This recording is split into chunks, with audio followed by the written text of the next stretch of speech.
আপনাকে কি করে ভালো না বাসি ইয়া রাসূলুল্লাহ।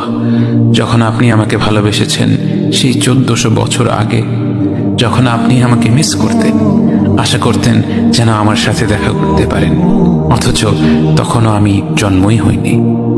সেদিন সাহাবীরা আপনার চোখে পানি দেখে বলল, ইয়া রাসূলুল্লাহ, আপনি কাঁদছেন কেন? আপনি বললেন, আমার ভাইদের খুব দেখতে ইচ্ছে করছে। সাহাবীরা বললেন, আমরা কি আপনার ভাই নই ইয়া রাসূলুল্লাহ? আপনি বললেন, না, তোমরা আমার সাহাবী। আমার ভাই হলো তারা যারা আমার পরে আসবে এবং আমাকে কখনো না দেখেও তারা আমাকে বিশ্বাস করবে। মৃত্যু শয্যায় শুয়ে আপনার অন্তরে এই চিন্তা ছিল যে আমাদের পরিণতি কি হবে।